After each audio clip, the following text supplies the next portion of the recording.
These numbers down 13.5%. The challenges. What is the biggest challenge for you managing right now in the business in coronavirus? Good morning, gentlemen, and thanks for having me. The challenges are obviously several. I think on a high level, it's to manage the crisis as we have it, but also have the eyes a little bit further down the road to see what impact this thing and these events have on us as an industry, as a society down the road, so we can prepare properly to come out stronger on the other side. So both short-term and long-term is the challenge for me right now. Johan, what we're trying to get our head around is how consumer behavior is evolving because of the coronavirus, and arguably now because of the collapse in oil prices. What are you seeing in the numbers in terms of trends? Well, the oil prices, I would say, obviously adds to the uncertainty overall, right? But it doesn't have a short-term impact negative on the industry. It will come down the road as well. The consumer behaviors now are clearly driven by, in our case, in Dubai, where we're based, or in the UAE, it's a full lockdown, right? So people don't move at all, so they are home. And people are home with pretty good fixed services in the country. It's great speeds, great penetration, which means people move away from mobile into fixed. And here we have an industry which we say is resilient. Yes, it is resilient, and we will get through this. But it also reveals some weaknesses in our overall business model. And a couple of examples would be the fact that we cannot really monetize the increased demand on data. The way we have structured our propositions, our pricing, not only here but across the world, leaves a lot of space for people to use data without paying, of course. And the other weakness, I would say, in our business logic here is that we have not been Capex efficient. Luckily, I would say that now, because we can deal with the increased demand without a lot of extra Capex short term. That showed also that we have been inefficient with our Capex, I would claim. So, we're dealing with it, we're learning, and I think through crisis we'll, of course, learn a lot and get out stronger, hopefully. The companies adapting now and learning quickly will get through this. Johan, you say that you're not able to monetize our increased demand, but of course that comes down to pricing by the deliverer, i.e. you do and Etisalat. So as we come out the other side of this, can consumers here in Dubai expect higher pricing if you want to be more efficient with what you've already offered to us?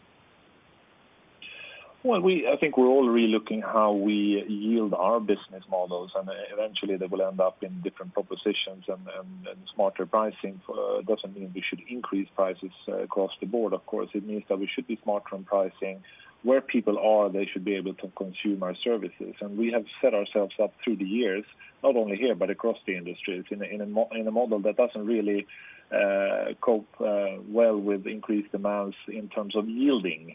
And that's what I'm saying. So we need to rethink our business logic, business models, which we have been doing, but I think this crisis will accelerate our thinking. And on that note, I think also looking forward a bit for our industry here and elsewhere, this is definitely going to accelerate a few things, which I think will be good eventually when we look back, that we took digitalization fully through and stepped up. Automation as part of that, of course, will kick in a much bigger way.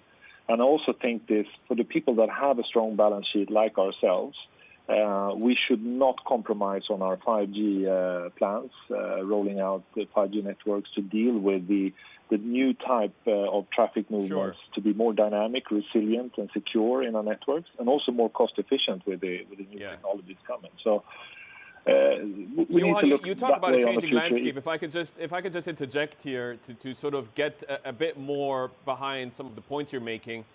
The restrictions on voice over IP, it's been frustrating for me personally, and I know a lot of the people I interact with. It's part of the public discussion here in Dubai. When are those restrictions going to be removed, and what's your view on that? Look, we have, during this crisis, with the help of the government and regulator, also opened up a lot of collaboration tools, which is de facto voice over IP, video over IP. So most global platforms collaboration tools are working. We also have some local voice over IP apps that are open up and working. So it is there. It's just it is a regulatory matter, which is really above my pay grade when it comes to will it ever open up fully or not. That is for someone else to comment on. But we see, as we have opened up some of these collaboration tools and VoIP apps, that it's working well, and people are consuming, of course, a lot of data on that. Johan, it's good to see that you're getting on board with the messaging that there's certain decisions above one's pay grade in the region.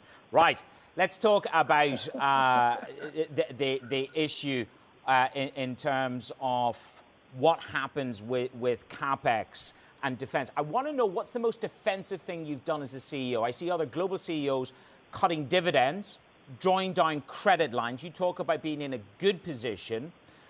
Give us a sense of what you've done to shore up or what you will do in regards to Capex. Just take me through the thinking of defensive plays as the CEO in this crisis.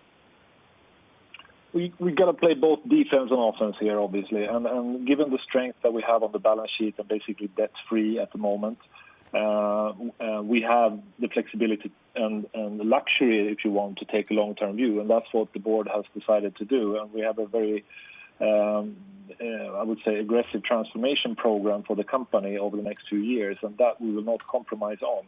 Having said that, we need to play defense on mitigating the drops in revenues, which, by the way, we have not seen the full effect of yet. We have the worst ahead of us in terms of our numbers, and we say that in our report. So we need to mitigate on the cost side defensively here and now, which we're doing, and that, of course, is never a fun thing to do, but in order to give us the flexibility to come out stronger, we also need to do that. So that's the defensive play we're doing now, cutting the costs where we can without compromising the long-term growth.